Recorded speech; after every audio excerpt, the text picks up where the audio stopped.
चलिए अब हम लोग पांचवा प्रश्न को समझते हैं। पांचवा प्रश्न कह रहा है कि यूरोपीय इतिहास में घेटों का क्या महत्व है।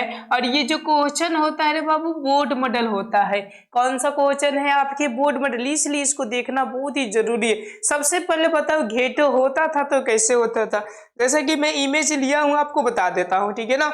देखिए ये घेटो का क्या है, यूरोपीय सभ्यता में ये इमेज है। ओके घेटो देखिए, महल देखिए उस समय का ये ऐसा महल हुआ करता था घेटो में। ओके और इतिहास में इसका बहुत महत्व था। आखिर क्यों कैसे। ओके तो इस चीजों को चलिए मैं आंसर देता हूं। तो ये तो आंसर तो सिर्फ लिखा गया है ना। ओके लेकिन यहाँ पे मैं देखिए ये घेटो का क्या है, यूरोपीय सभ्यता में ये इमेज है।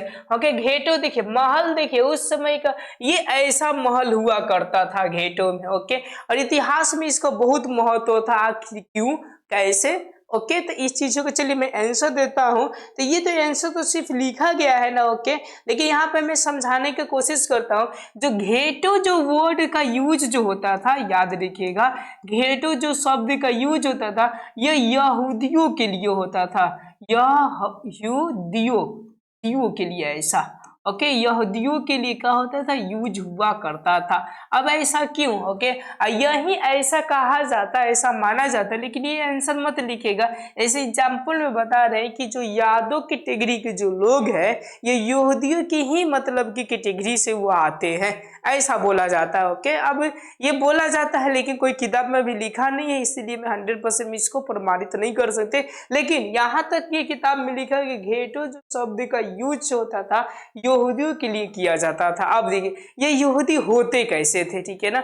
जहां पर भी दंगा फसाद की मामला आए, याद रखिएगा दांगा, दांगा का मतलब आप लोग समझ सकते हैं कि जहां पर मतलब लूट मार काट पीट के झगड़ा तकरार चले। ओके तो ये लोग बिना सोचे समझे एकदम उठाओ लाठी फाटी सब कुछ लेकर क्या होते थे, चल दिया करते थे। और चलने के बाद से ये जो नॉर्मल जो दंगा होता था, याद रखिएगा नॉर्मल दंगा का मतलब समझ सकते सामूहिक।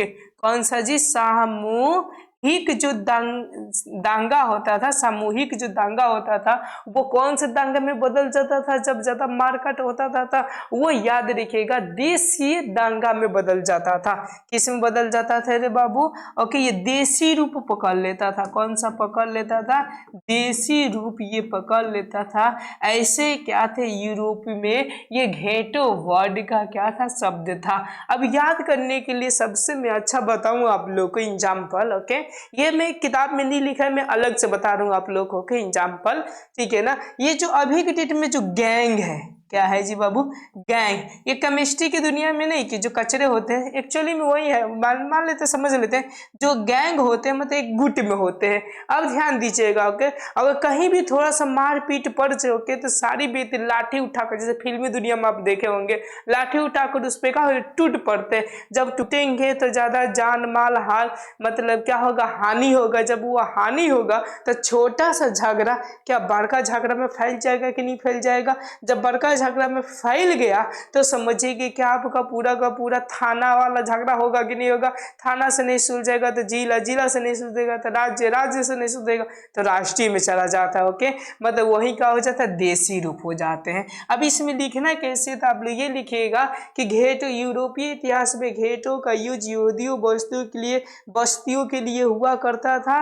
और कहीं भी दांगा फसाद सामूहिक होता था उसमें जा कूदते थे और कूद कर इसको देशी रूप में बदल दिया करते थे। यही था आपका क्या थी, यूरोपीय इतिहास में घेटो का महत्व। आपको बहुत प्रॉपर बेहतरीन तरीका से समझ में आया होगा। अगर अच्छा से समझ में आए तो इस वीडियो को लाइक सब्सक्राइब अपने दोस्तों के साथ शेयर करना ना भूले। धन्यवाद। अब चलिए अब हम लोग 6 नंबर प्रश्न को देखते हैं।